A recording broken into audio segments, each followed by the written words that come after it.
Welcome to the podcast with your favorite cash flow guys, Mike and Blaine.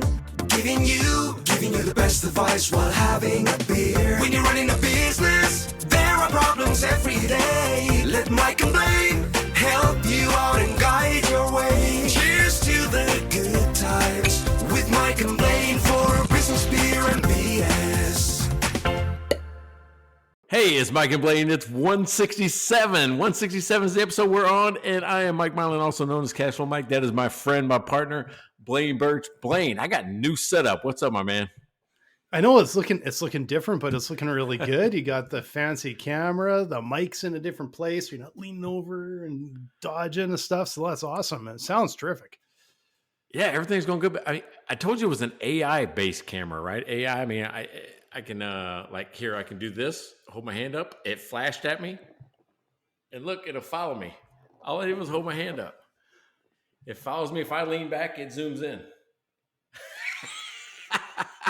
That's the awesome thing. I think I can turn it off now.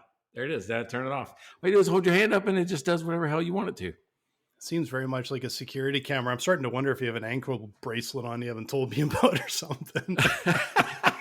Yeah, maybe you're right. I mean, they need to track me around. But I got it. I got it because I want to start doing these videos where I'm standing up and talking, but I want to have it to where it's not weird, right? It's always hard to get in focus. It's always hard to, just get a video right. Yeah. So I'm going to try this one out. And it's not that expensive. They're like $200. It's called Insta360. It's like $200 for this thing. So it's like 4K. I know it's probably not 4K right now, but I can tell that I got more wrinkles, more freckles, more gray. I'll blur you out. I'll blur us both out a little bit. There you go. There you go. So what's going on with you, man? What's up? Oh man, I've just been sprinting this entire week, and now it's kind of fun to just sit down and go, oh man, yeah, Thursday afternoon, we can sit down, we can chat, we can have a beer. That's good because I've just been just hustling. Like you know what it's like, hustle, and I'm just looking forward to a nice chat and hanging out for a bit. Yeah, right. So I'm excited about it. So I tell you what, hey, what are you drinking? Right? If we're gonna have a beer, what are you drinking? Well, now the topic today was before you open your mouth, which I thought was a great topic. So I looked in my fridge, which, I still have to do a beer run, except I want to go to the store that has a ton of stuff. So I haven't actually got that much beer in the fridge, but I did find this one called A Roar of Colors. And I thought, well, that's what happens when you open your mouth, you start roaring. And it's a Roar of Colors from Hot Butcher. And it is terrific. Hot Butcher makes outstanding beer, especially their IPAs. So if you guys are looking for a good IPA and you see Hot Butcher on the shelf, definitely grab it because it's good stuff. And delicious beer. How about you? Sweet. I found a brand new brewery that I'd never heard of. I mean, I'm not saying they're a brand new brewery. I'm saying I've never heard of them, so they're brand new to me. But it is, I don't want to mess it up. It's Red Horn Brewing Company out of Cedar Park, Texas. And this one is the Undercover Cowboy, right? Undercover Nice. Cowboy. Look how clear that picture is. Oh my God. Is it backwards to you, though, or is it just backwards? No, it looks good. It looks good. It's got a cool can. I kind of dig it. Yeah. It's kind of like that 1960s movie poster kind of thing. So yeah, and I want to talk about even their logo on the back. I mean, it takes up the whole thing. I just think they did a real nice job with it all the way around. Oh, it's a 7%er, I guess, is what we're doing. So, but to me, I'm like going, hey, these are about conversations, sometimes tough conversations. So maybe you should be an undercover cowboy. Right? There you go. Come out guns a-blazing. So, hey, did you see? I think I texted you last night. Did you see it? Did you see the text? You saw the text? I did. We had one of our beer sponsors re-up 10 more weeks. I mean, he's got 10 more weeks coming. Devin out at LSU. I actually got to meet Devin last week in Baton Rouge. I went to the LSU, Alabama. Remember, he's the biggest LSU fan I've ever met, and he's probably the reason they lost. Oh no. Devin, after you buy us 10 beers, I appreciate you, Devin, even if Mike doesn't. No, I mean, we had a great time. He even brought, this is what I thought the coolest thing is. I didn't know he was going to do this, but while I was there, right, I just bought Coors Light. That's what I brought for the tailgate.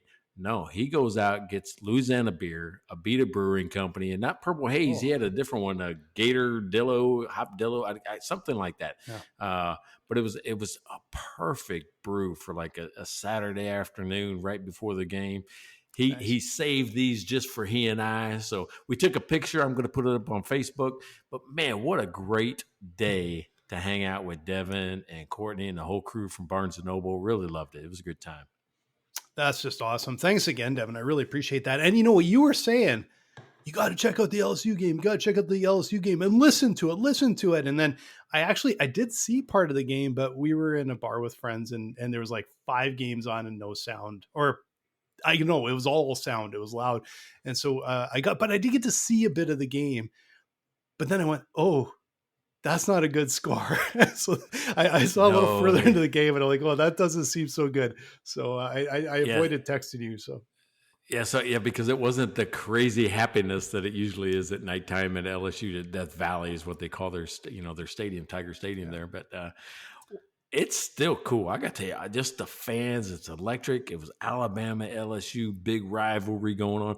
College game day was there during the day. So, which means I was right there. I mean, I'm like 50 yards from Nick Saban, and Pat McAfee, nice. Kirk Herbstreit. And I mean, it's just, and I tell you what, I don't know if you saw it, but Kirk Herbstreit was bringing his dog Ben. And the week before this, his dog passed, right? Oh, no. Oh, that sucks. And he put together, I'm going to say about a 2-minute, maybe 3-minute video just talking about the dog. He didn't want to be famous. He never thought about being that he was famous. It was just one of these things that kind of happened. But 3 minutes that will pull on your heartstrings, that will make you think differently about every dog you see. It was one of the best produced pieces I've seen on TV, and I don't know how long. And it's just a man loving his dog. And I just loved it. Yeah, no, nice. That's sad though. That's hard to hear, but good for him to honor his dog. So that's nice to hear. Yeah. So, thanks for bringing the show down. I didn't. That should be a happy thing. If you go see it, you'll cry. Yeah, you're going to cry, but you're going to say, "Oh, you're going to be happy and cry at the same time." Okay, I don't know if I'd say tears of happiness with the guy losing his poor dog, but anyway, nice that he honored his dog, and thank you, Courtney, again. Our other beer, well, we've got a bunch of beer sponsors to get through, but Courtney, who introduced us to Devin, who's also a beer sponsor, so thank you, Courtney. Thanks, Devin, and yeah, we always appreciate it. It's I think it's so great when people go out of their way to sponsor us by buying us beer. It's just amazing. We got to dive in a few more. We got plenty more. We got Jackie York out in Hawaii. She's living in Hawaii. She's living their best life. She helps more companies than you can even imagine, because she is called the Blooming CFO. That's the name of her company, Blooming CFO. She actually produces and makes more cash, and especially in the landscape type business, nursery type business. I even think she does some cannabis companies a little bit. So anything along that line, if that's what you're doing, you got to contact Jackie York over at Blooming CFO, because she's going to put more cash in your pocket than you'll realize you could put in your pocket. So go check her out. Yeah, absolutely. And we have other finance pros, because look what we do. We're kind of doing financy stuff. Larry Weinstein, Cashflow Cowboy out of Houston. If you own a business and need a little help getting control of your cash flow, go talk with Larry, best CPA out of Houston, Larry Weinstein. Yeah, and I'll talk about Neighbor Pat, because guess what we're doing tomorrow night in the neighborhood? Oh, you're playing bags and we're and playing you're bags. Brag about it after if you win. Pat, we're gonna play bags. I'm pulling for you, Pat. I'm pulling for you. Don't be rooting for him yet. I mean, it'll be like rooting for LSU against Alabama. You're just making friends all over the place. Well, I appreciate all of you guys, even if Mike doesn't. It's so funny. And speaking of other people we don't appreciate, the other Mike Milan. Baltimore Mike, the other Mike Milan, you guys are back and forth over text every other day here. But thank you, Mike. I also appreciate you probably more than your counterpart, Mike Mylan, does for buying us beer. So thank you again. Really appreciate it. Well, I mean, one of us has got to be the positive and negative, right? It's like that balances the universe. You can't have two positive Mike Mylans. So, Very true. I thought you were talking about you and me, and I'm like, I don't think I've ever been good cop before, so I'll take it. no, I'm talking about me and him. I mean, I'm definitely okay. a good cop. I'm definitely a good cop. I'm the good guys. He's the bad guys. Okay, the way there it you works. go. Well, he buys his beer. I can't say anything bad about that. And also Rachel Barnett. If you need to learn QuickBooks, go talk with Rachel Barnett of Gentle Frog. She will get you up, running, understanding QuickBooks inside out. And yeah, thank you again, Rachel. Probably one of maybe our longest sponsor. I don't know. Rachel's been with us forever. I love that so much. Thanks, Rachel don't play around. Rachel, it's like January 1st. She goes, I'm in.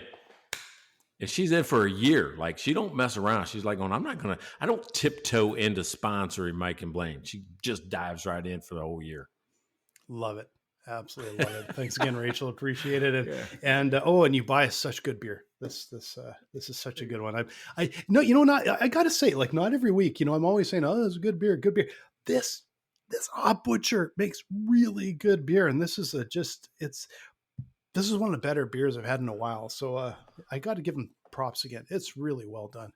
All right. Now, you said last time, I think we had some discussion after the podcast, that we have to change something from the end of the podcast to the beginning.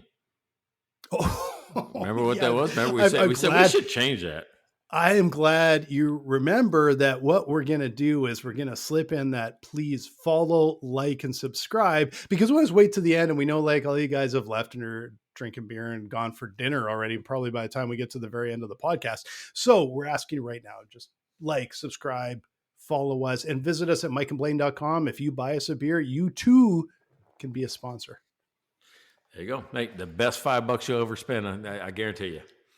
Oh yeah. Like, it's I was going to say cheapest. No, it is the most cost efficient, highest value sponsorship. Like, this is evergreen sponsorship for $5 a pop. So you know what I would do if I put in $5? I would take the link to that episode and I would just socialize the heck out of it, right? Because everybody that sees the episode is going to hear about you and your commercial. Why not? I might go buy us beer next week just so I can. So dry run get mentioned at the start of the episode instead of halfway through. Anyway, we're going to dive into our topic now. We've been BSing as usual for probably too long.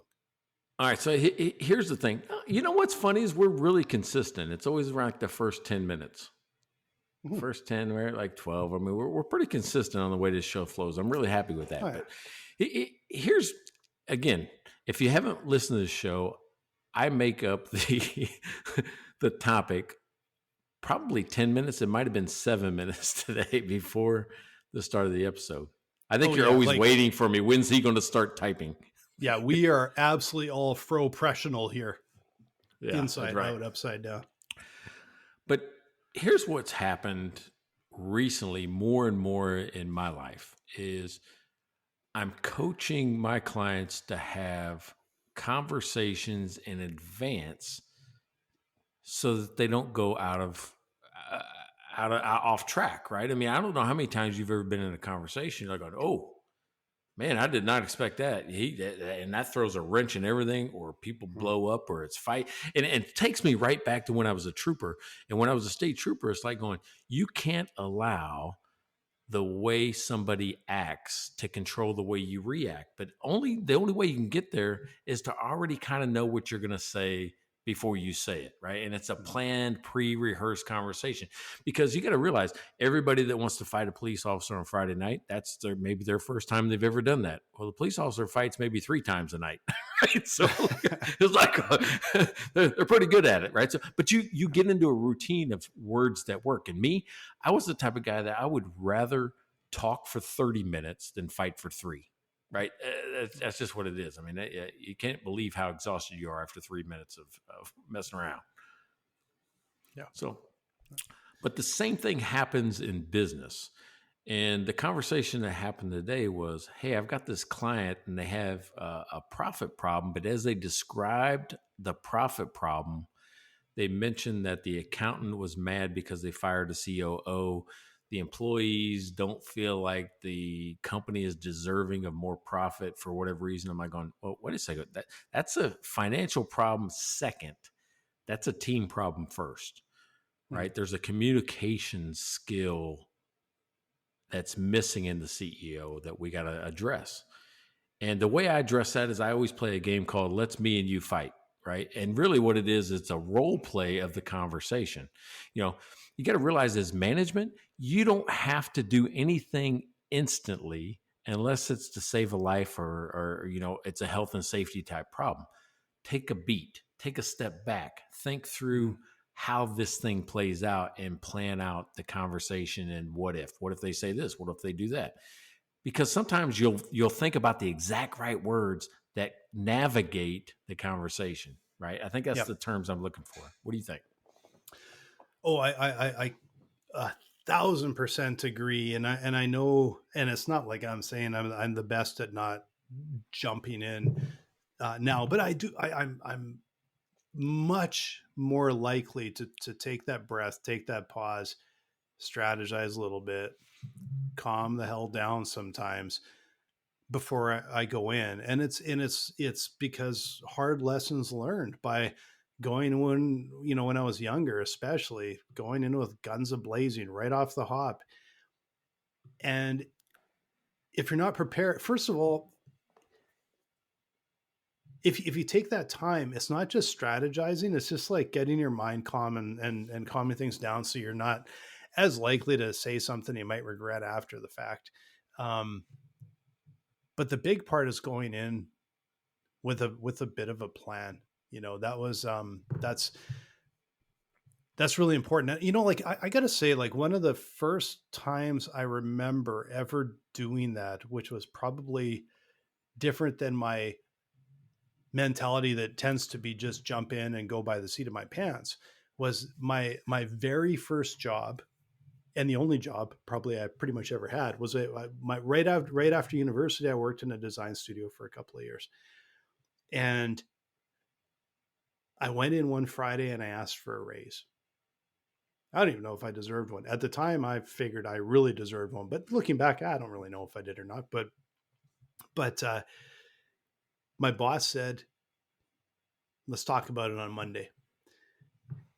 And so I went home and I bought 2 books on the weekend. What they don't teach you about in Harvard Business School about negotiation. I can't remember the exact title, something about that. And the other one was just a straight up book from Harvard Business School on negotiation. I bought both sides. I'm like, this one's from Harvard and this is what they don't teach you in Harvard. And I read them back to back over the weekend and I came up with my plan.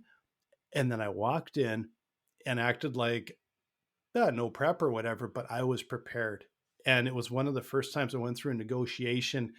And now a lot of those things are just ingrained and they just sort of happen. But that was the first time I really prepared. And it was a really good lesson because, like I said, too often I was from the seat of my pants, and probably still a little too often today, but I'm a lot better at prepping first. Hey, I tell you what, it is a skill, and it's a skill that, just like anything else, I mean, you become really good at. And, there's levels of skill from, I think we've talked about this before, unconscious incompetence, which means I don't even know what I don't know, to unconscious competent, which means I'm doing it and I don't even realize I'm doing it. It's that. So, and you're right. The more you do it, but I always think that before I go into a tough conversation, I play it out. Matter of fact, I mean, Courtney would tell you that she'll see me in the chair watching TV and my hands will move like this. She goes, who are you talking to? and I'm talking to me, but I'm talking through a conversation, like going, how would this play out? How do I think Blaine would respond if I said this, right? How do I think, and then I war game, and that's really what I'm doing is creating a decision tree, which is if I say this, he's got 4 different things he could probably say. Yeah. How would I respond after that? And I'm telling you, that simple exercise, it may take you 10, 15 minutes for a really tough conversation to war game it out. Mm-hmm. But when you go in, you already kind of know. It's like a rehearsed play, right? It's no longer an emotional reaction. It's a, hey, I've got it. I've thought through it. This is a more managerial executive response rather than a childish. I'm gonna say childish, right? Childish response. Yeah. There's and I think for like CEOs, business owners, especially, like this it applies to everybody, but we're talking from a business perspective here. It's a skill that can move your business forward more than you can ever imagine. And it's a skill that I'm always trying to work on. Like I know, and I've probably said it before on this show, like if when we're in times of crisis or I'm under pressure, my reaction is to just like follow me over the hill and it like barge through a wall. That doesn't always work.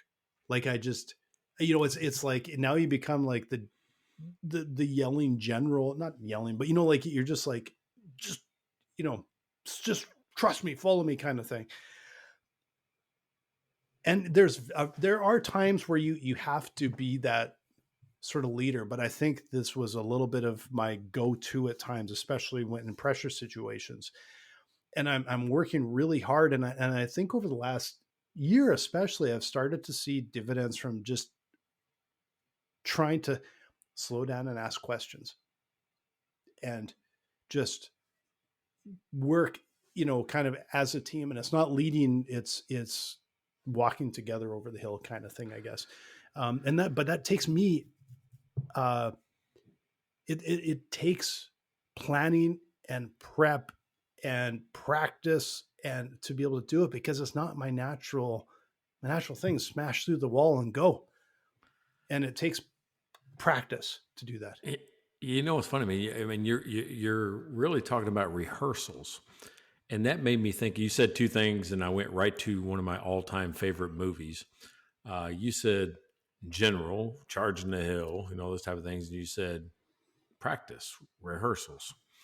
And I don't know if you've ever seen it. It's an old movie. It's like from the 60s, right? I think it's like 67 or something like that. This thing was built or filmed. And some of the people we know, like Charles Bronson and Telly Savalas. I mean, there's some well-known characters in this thing. Dirty Dozen. Yeah, but you know exactly where I'm going, right? Of course I know. Donald Sutherland. So yeah. That is the best example of rehearsals I've ever seen in my life. And they made it into a game. But the thing about charging over the hill or doing the thing is that people will follow you when they know all the steps. The art of communication is to get everybody on the same page, so you're all moving at the same time in the same direction and knowing what happens next. Yeah. That scene where they are rehearsing, I think they're going to charge up some German officer's chateau, his house or whatever, right? They're trying to get into this house, and what they do is create a rhyme for the whole mission. And let's see if I can give me 2 seconds. I'll find the rhyme, and if it helps, I'll put it on Facebook if they'll let me. I don't know what Facebook will let you do with stuff like that, but the rhyme is amazing how everybody just recites step after step after step. And it doesn't matter if you're involved with it or not, you know what the other people around you are supposed to be doing. And I think that's a critical lesson for business owners is, there's 5 functions of business, 5 major functions. It's operations or product or service or whatever you're delivering. You got sales, marketing, HR, and finance. Beyond that, there's 5 different things. All of them have to be kind of moving and supporting each other. Like I can't sell unless I hire a salesman. I can't, I can't produce the product unless, the person that's doing it, the salesman can sell it, but somebody's got to do it a lot of times. So, I mean, there's all these moving parts that have to connect at different intervals for it all to work. And that only happens with great, clear communication, a planned conversation with everybody. And you hear it all the time, especially, and I don't want to characterize a bit, but I've heard this for the last 20 years.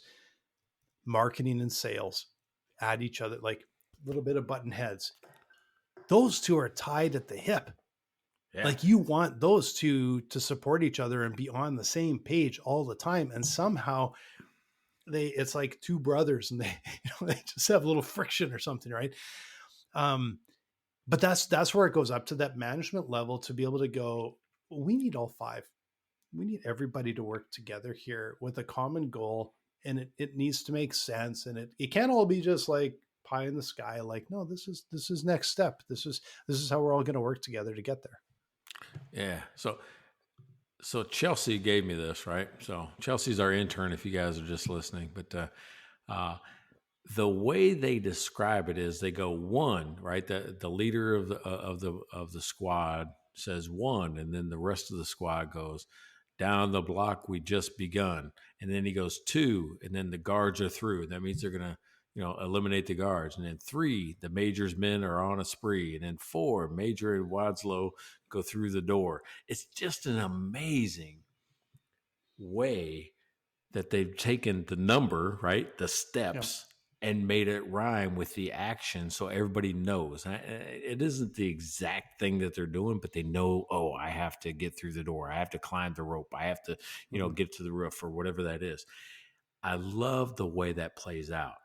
And that's why if YouTube will let me, I'll throw it on Facebook because it doesn't take very long. It's a couple of minutes, a minute maybe to listen to this rhyme. But it's a master class in rehearsals like nobody's business. That sounds like your next book. How you get your team to rap together. You just write the rap and then everyone's just like doing their thing and knowing what they do next. Scott Haynes is out there and he's already told me I'm the best rapper on the planet. So I love that. He didn't say that. He said I was the worst, but yeah, what does he know? What does he know? Right. I mean, what does Scott know? Yeah, Scott's no expert. There's no one can be named Scott critic. And be a rap expert. Who's the rap expert? The best rapper in the world? Scott does not. Never a Scott. Never. I know a lot of great Scots. I don't think any of them are good rappers. What? That's Maybe Back to the Future. Great Scott. Oh my God, this thing's falling apart right in the middle. Right in the middle. Or is it just amazing movie trivia? Just like a bunch of fiddle hoppers just merged right through that's a good one. That's through the show. I'll give you that one. I'll give you that check mark. There you go. I'll give you that one. I'll take it. There you go. Blaine just got the secret word. So fiddle hopper, that's our secret word. And we always try to put in the other one, but we don't force it. We don't try to force it. We'll just have to keep your ear out. All right. So here's what happened. Right. And right before kind of the mid break, like here's what happened. The client came to me and says, there's a problem with the accountant who is upset, and the accountant's been there for 22 years. I forget the number, 20 plus years. And the COO and the accountant were not only work colleagues, but they were personal friends. And there's always an element of just extra care you have to put around when team members are also really close personal friends, right? Because the CEO had to terminate the COO, right? So think about the dynamics that are happening. You've got a CEO or CEO, somebody that's in charge of the company, not happy with their number two, and the number two is connected to the number three, right? So it's this weird triangle of leadership in this company, and one of the people gets fired. And I didn't ask why, I didn't pry or what happened, but it doesn't really matter because I think what happened next was the CEO forced everything past that. It happened. I did it. I'm the CEO. I'm in charge. Live with it. Right. And when you do that, you really discount the relationship that everyone had with that person that was fired. Mm-hmm. So the questions I use to kind of massage this a little bit is, okay, it's already happened. So to get the CEO to understand that they probably handled it wrong, I'll say, well, when you went to the accountant, I mean, probably right after, right? Like 1 or 2 minutes or so after you terminated their best friend, you know, when you went to them, how'd you address it? Well, I didn't. I pulled everybody in the next day when the guy didn't show up for work, and it was a big blow up in this time. Mm, Yeah. I said, because you didn't plan it through. You knew you didn't want that person to work there. yeah. But did you have to fire them instantly? I said, this is why big companies will use, we're going to put you on administrative leave pending investigation. You know why they do that? Because they get their shit together before they escort you out the door. Yeah. They know the communication plan. They know what's going to happen next. They know who's going to take over the jobs and the responsibilities. They are planning for your departure before they terminate you. Yeah. Yeah.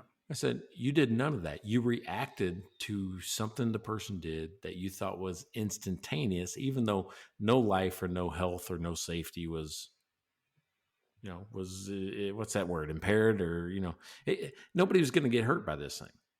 Mm-hmm. Yeah, maybe he deserved to be terminated, but you needed to prepare for that beforehand, especially in this number 2 position in the company, because you don't know what other relationships are below that. This is a $7 million company. This is not a small, like nothing type company. This is a legitimate, company with history, and they service the top 1% of the population with custom cabinetry, right? They have some IP, some reputation to protect. You can't go off with emotion. Yeah. I think. Yeah, and there's like I see there's two sides to the coin there, because the larger businesses, I think, can absorb. Maybe they can't. Maybe I'm completely wrong, but I feel like they can hang on a little longer. I think in a smallish, mediumish business,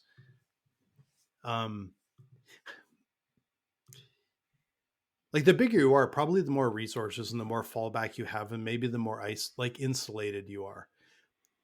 But it just depends on the issue, because there's times when you, like, it's like that's hurting our team, that's hurting our culture, but you can't go in and be kicking doors down. You still need to just take a breath and think about this, and like it, and the dynamics. Like that's part of it. It wasn't really the speed probably as much as the dynamics.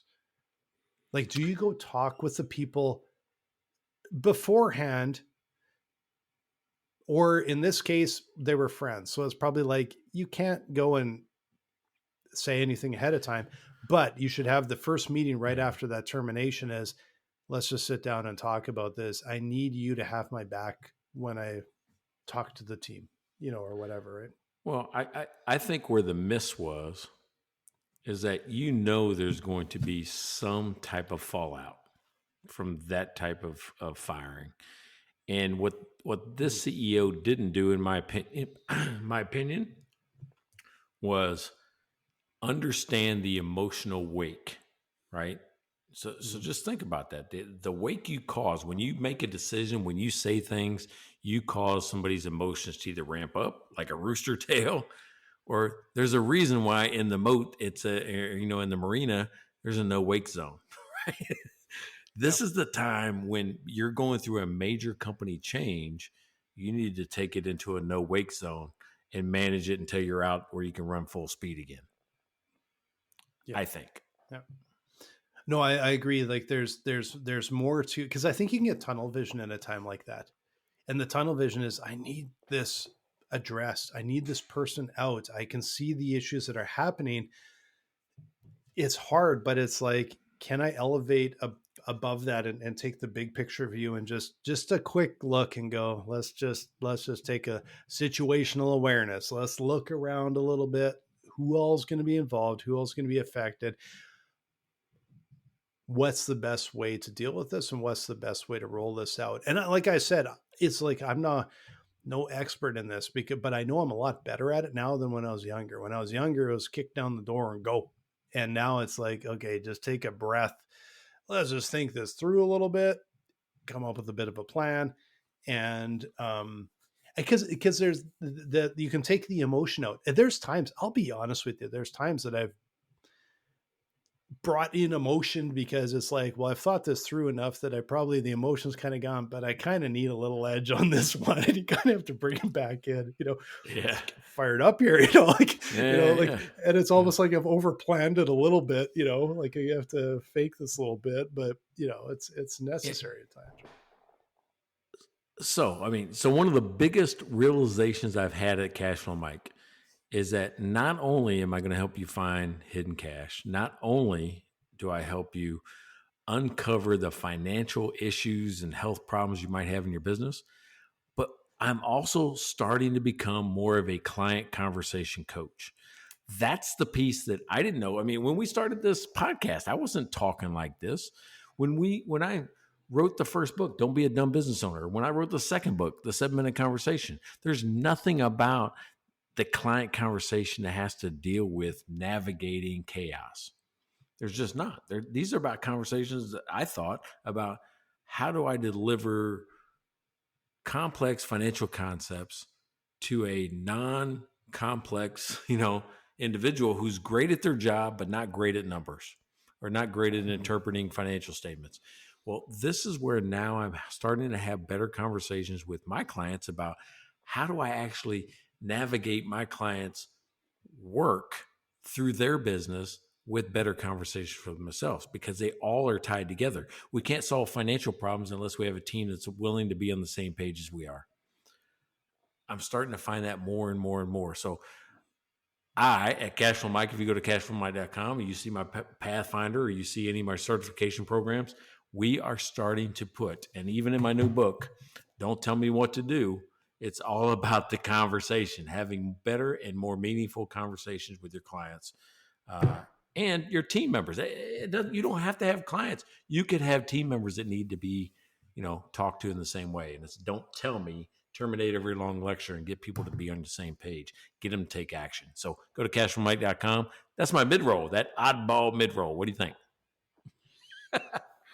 Beautiful. I should have worked in a segue there. You're much better at the segues than me, but we all know how important that is. Like we talk with CFOs every day, and being able to talk with your clients and have something that they understand, and you're on the same page, goes 1,000 miles with them. So go talk with Mike, cashflowmike.com.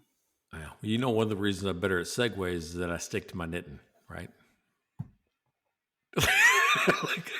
I'm not sure I'll give you a passing grade on that one, but anyway. What do you mean? Everybody's got to stick to their knitting. Their secret word that maybe wasn't done overly proud. See, all you had to do was say, okay, you got that one. See, I got it in.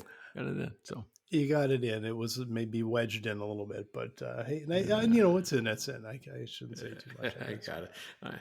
So let's go back to this thing. I mean, I see a theme kind of developing. What we're talking about is, I said in the very, very beginning of the show, you said take a beat. I mean, all these type of things where, as a trooper, they taught us, don't let the other person's actions control the way you react. Now, this is while you're in the heat of the battle. This isn't pre-planning. This is, we're talking. How do you think you would advise a business owner now who's in a tough conversation that he's starting to feel it, right? His anger is starting to get bigger. He's like going, I just want to act. What do you think? What's the best advice you can give him? Well, like I do think like it's I started going back and reiterating what we've talked about, but I've been there before. Like, and I'm going to bring up an example here. Like I've probably on the show, it's been probably a while since I talked about this, but one of our first sort of big clients, when in my creative agency years ago, we had to fire. And I'm not sure I wasn't a little bit like, I could have handled it probably better or been less frustrated and angry about it and maybe a little bit more strategic. But the only way you do that is to sit down and actually think about it, and come up with a bit of a plan. To be honest with these guys, I don't think it would have gone anywhere. But I think I would have felt a little bit better being able to go in and really present a rational argument and try and keep it, in the logic space rather than the emotion space, because it's probably not the place to have a kind of emotion, right? Yeah, that's what I'm thinking is that what are some, tips like when you're starting to get heated, you don't feel like logic is exactly there, right? So, I mean, because there's a point in time where they say something, you say something, and even if what you say is logical, they're not receiving it that way. Is there a phrase maybe you've used in the past where you're like, oh, this is how I break contact, or this is how I redirect the conversation? Is there something like that? I'm sure maybe you have something in mind. I think with me, even some of the tough conversations we've had, like if I think back over the last, a couple of years, some of the tough conversations I've had, I don't remember them getting heated. They got freaking uncomfortable. Probably for the other people. Somehow I must have thicker skin than I used to. I just don't get that uncomfortable. I'm just like, well, this is what it is. But keeping it on some really focused points on these are the issues. And I always feel better afterwards walking out if I feel like I've got the point across. Not that I've yelled at anyone, that I've got the point across that this is the issue. This is the issue. This is the issue. And I want to make sure that I walk out and I always feel better thinking like, I didn't lose my temper or anything, but I really feel like I was very clear on what the issues were here or there. And it may have been incredibly uncomfortable for them, but it's hard for them, I think, to necessarily debate what I said because we stuck to the facts, See, that's really great advice because that's part of what I think as well, which is if I'm in a position where I have to correct behavior, the conversation that I want to have is all about behavior. I'm going to attack the behavior, attack the facts, attack the, never the person. Every time you cross that line and you attack the person, you're dumb, you're unintelligent. Why the fuck would you do this? Only an idiot would do that. Those type of things, when you start to attack the person in any way, that's when the fight happens. When it's the behavior, people tend to understand it more. I don't like it when you do this. And as a trooper, they taught us a technique called verbal judo. That's probably out there somewhere, but I mean more about it. But the only thing I really remember is that they give us these cards, right, that we carried in our breast pocket, and if we need to remember how to do verbal judo. But I hope nobody ever took one out and says, "I'm supposed to say this right now." That'd be awesome. But I hope nobody ever did that. But the two big lessons that we made fun of it as troopers, like in the academy, learning this stuff, we're like going, this is all you got to know about verbal judo is I appreciate that, but I understand that, but it was like wax on, wax off from the Karate Kid. That's basically what you're doing is saying, I appreciate what you're saying, but you're still going to jail, right? It's not like you're going to talk a state trooper out of taking you to jail. The only thing state trooper can do is get you to hopefully agree to the action. Right? That's it. Yeah, that's it. Okay. I will say, because I'm going to dive into this because this is where I think you have to be very sticking with the facts and the logic is really critical. And I kind of going back to that first client that we fired. I remember going into a meeting with some of the brass there, and someone there had taken an active listening course. So what they did was they parroted back to me, well, what I hear you saying is this. But what they did is they didn't do anything. They didn't address the logic. They didn't understand the problem. They just parroted it back. And I remember in the meeting going, I know what you're doing. And I called them on, which made the comfort level in the meeting go way down. But I could have like that. This was supposed to diffuse a situation. I could have grabbed that person across the table. I was so frustrated because it was clear that they were not listening to me.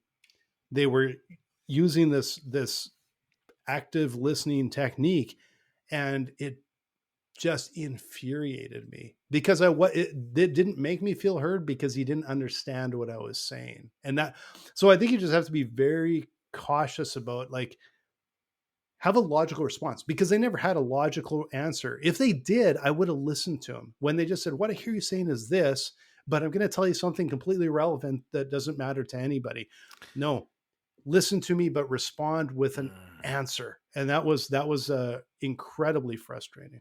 Dude, it's frustrating because it's passive aggressive. You're almost like going, no, you're being an asshole. you're being, I know what I said. I said it. How did you receive it? That's what I want to know. Yeah. You just, okay. I might piss some people off here, but you just basically explained Canada. It's like, if you want to see a passive aggressive country, that's Canada. Sorry. No, it's I'm sorry. No, that's true. They'll say that. They'll say, I'm sorry, but, and then they'll be passive aggressive. And it's funny because other people from outside Canada don't always know when Canadians are being complete assholes because they slip it in. I just thought it was all the time. That's just me.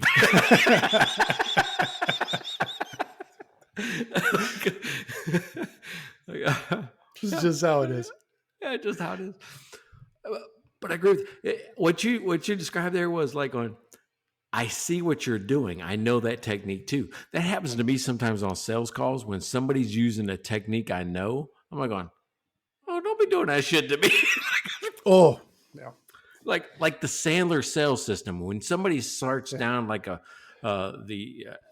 what's that called? I don't even remember what it is, but like agenda, time, others, obviously, and whatever it is. There's a thing that people do in a certain order. I'm like going, yeah. Oh, that's bullshit. He's trying to do Sandler to me right now. Let's skip it. I'm the guy that can make the decision. Here's the budget. All these things that they're looking for in this weird little script. Show me the shit. That's where the asshole comes out too, because it's like, exactly. It's like, I know what you're doing. I don't like it. And I'm going to be a bit of a pain in the ass now. And I can't help it. Like whether it's someone in a store that goes into the whole sales thing, I know. And it's like in my head, I don't say it out loud, but I have before, to be honest, but no, I know what you're doing. It just drives me. Hey, and I want to make the differentiation. I've been preaching this whole hour about planned conversation and rehearsals and all that. That is not reading from a script. That is exactly. Right. This is a natural conversation that occurs. It's like this podcast. I have no freaking idea what you're going to say, but I don't come in here with, a planned script of what I'm going to say. Right. No, I agree with you. Like what's being prepared is not a script or a system. Being prepared is going, okay, what are my main points that I need to make sure that I get out in this meeting? Like, and some are non-negotiable and some are like, what do I need to make sure that I get across? And what might their objections be so that I know how to respond? But it's not going in and it's like, step one, are you the decision maker in the organization? Like, no, like that is not where, no, I'll tell you what I'm going to do. No, but it's again, it comes down to strategy and understanding the main points in the structure and what needs to be addressed. That's planning. You're never going to get that with a script, right? Like just a straight up, I'm following this system, right? Hey, and speaking of that, I had a conversation today.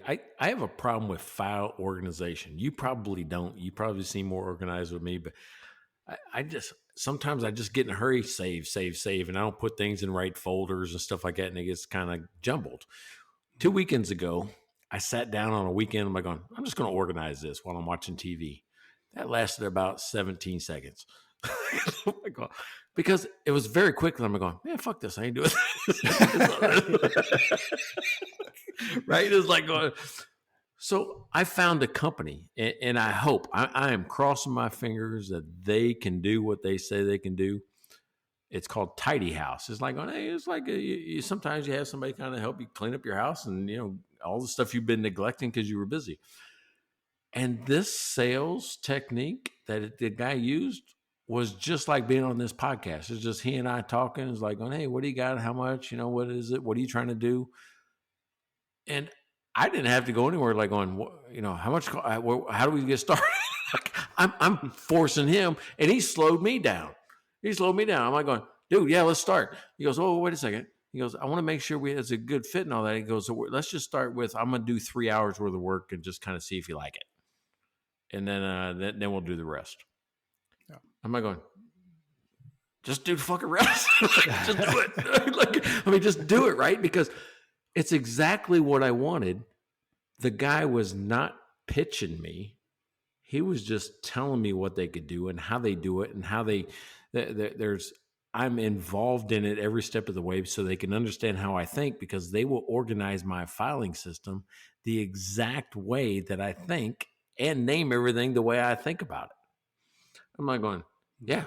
I realize there's a little bit up front from me trying to understand. I wanted I need these categories, or I want all my stuff for each client in a folder and different folders. Agreements are here, and other stuff is here. Stuff that I've done for them. Somebody's going to do that, and he's charging ridiculously low prices. I'm talking about. Think about this. He goes, I said I have 6,500 files, which could be a lot for some. For you, probably not a lot. You probably have 10 times that amount. That's all I got. Idea. And over the last, I think most of the stuff I get rid of, we'll just call it since COVID, right? Because I think pre-COVID, I'm like, I'm out of Finograph and all that, so I got rid of some stuff, kept a few things, but then started over from scratch. So think about this. I got 4 or 5 years worth of stuff, maybe 6,000, 7,000 files, somewhere in there. He said, yeah, it's about 10 hours worth of work. Take a guess of what they're going to charge me to completely organize, and I can get rid of 2 online filing systems. For whatever reason, I got Google, I got on OneDrive, I got Apple, iCloud. I got somehow I got all 3 of these going at once, and I never know where anything is. Hmm. Think about what he's going to charge. Just make a guess. A few $100 maybe. I'm not sure. Yeah, $300. No, it's more than that, but it's more than that. But because he says it's a 6-week project, but they don't do it in 6 weeks. Yeah, but they don't do it in like 6 straight weeks. It's like on sessions, because they do it through Zoom so that they can't delete, they can't do anything with your files. They can only just move them around and reorganize and rename and stuff like that. But they can't delete. They can't really do anything. And they only do it in sessions of like 2 to 3 hours at a time. They think it's going to be about 10 hours total, but over a 6-week period. So because I kind of got to be there to kind of see what they're doing and what they're going to work on today, and then review it at the end. I don't have to be there while they're doing it, but just like at 10 minutes at the beginning, maybe 2 minutes at the end, stuff like that. Yeah. Okay. $1,200. $1,200. I know to some people that just heard me say that on the podcast, they go, dang, that's a lot. No, trust me. When I started doing it for 17 seconds and decided not to, $1,200 had seemed cheap. To reorganize everything that I have over 6 years. Are you going to keep that up? That's the whole thing, right? Or that's just it. He says, hey, every 6 months, we got a package for every 6 months. I'll come in, reclean it back up for just even smaller. It's like $125 an hour, I think, is what they charge. So think about that. I can't hire a housekeeper for $125. This guy's going to come in and clean a house in my computer for $125. Yeah. Okay. I waste time because I can't find stuff. I can't find stuff on my computer. Yeah, but you're right though. Like I file stuff right and I name stuff right the first time. That's what I'm saying. I You're just, not like me. do. Like I'm probably do. more like the people listening. I'm probably not like you. I'm yeah, no, like I used to make fun of my dad's little workshop because everything was in its perfect place and it had a tool like a magnet for everything and a hanging place for everything. It was just like Santa's little workshop. And then when I set up, like I got 2 workbenches in Edmonton in my workshop and everything, and then I look at it and I laugh because I'm like, oh my god, I turned into some old German guy because I'm just like, and I am German and all, like that's my dad and my grandpa's and everything in its place. I'm not very good after the fact. Like I have to do it at the time because I will not want to go back and organize after the fact. I have to do it at the time, but I do it at the time. I make sure everything's like hung up, placed in the right place. And so I'm fortunate I have that. Yeah. But in my life, I'm like that. I'm like that in my life. I'm not like that on this computer for some reason. Just not. Now, he said I was medium effort. He goes, this is like a medium job. So you would probably be a low end job. There's probably even people worse than me. So I think I'm average. All right. I'm just saying that it helps. Like it saves a lot of time if you just keep it up with the most minimal effort. The other Mike Mylan does not lose files, by the way. What? Did he say that? Yeah. Yeah. So he just said that just now. He's listening and he doesn't lose files. So that's what I'm saying. There's a positive and a negative Mike Mylan around here. He's the negative one because I'm like everybody else.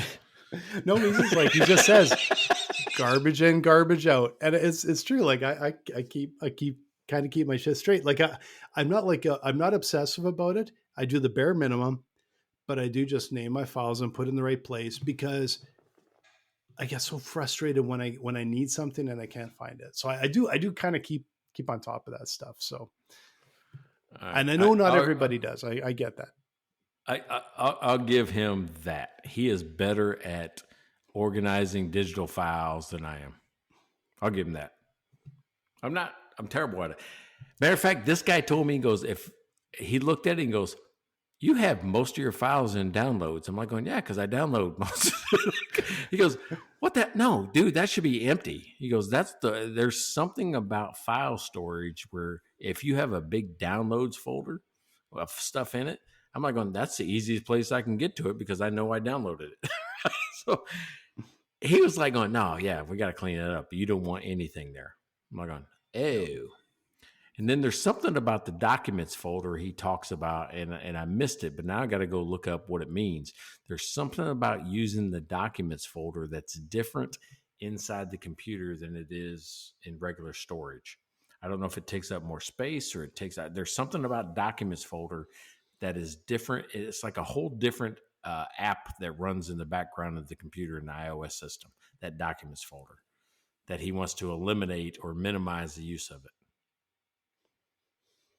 Yeah, that guy's not getting anywhere near my computer because I'll never find anything again.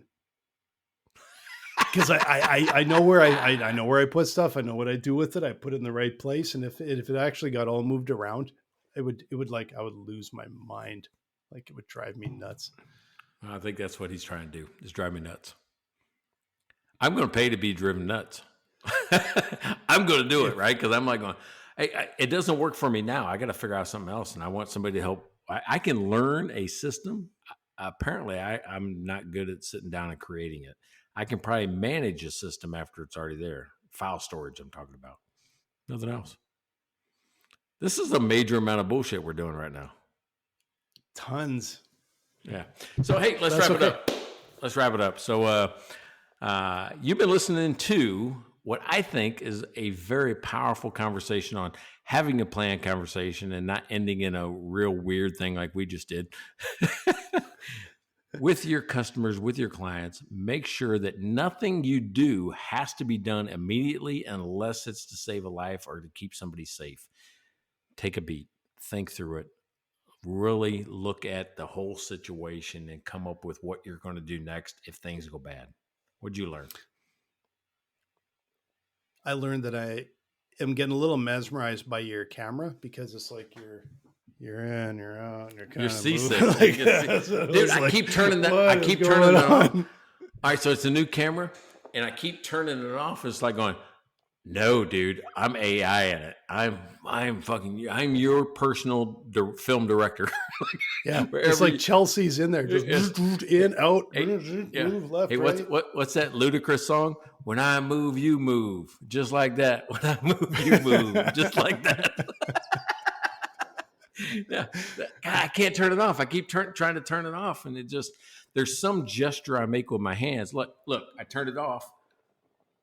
No, that's okay. That's okay. But you talk with your hands, and it starts going again. You know what I need to turn off? The hand gesture thing. Whatever it's reading on that. I'm like going, yeah, I use way too many hand things, and you don't know what it means. So, I think you're right. Yeah. You talk with your hands, and it knows it, and it's all over the place. So it's like, it's kind of neat, but it's also a little weird, to be honest. It's like zooms way in on you every once in a while. Like, okay, it should be more. It should be more deliberate. Don't look at a hand gesture unless it's up there for like 3 seconds. 1001, 1002, and it has to be, there's something weird about it, but I'll figure it out. Hey, you've been listening to Mike and Blaine. I'm Mike Mylan, as Blaine Birch. This is episode number 167. You can be a beer sponsor. You can do what? Like, follow, subscribe, and mikeandblaine.com. Buy us a beer, and you can, and like Mike said, you can be a beer sponsor. We'll talk with you about you for $5. It's the best value you'll ever see. Evergreen content. Yeah. mikeandblaine.com. And if your name's Mike Mylan, I'll definitely talk about you. Check out their website at mikeandblaine.com. Then subscribe to the podcast and buy these guys a beer.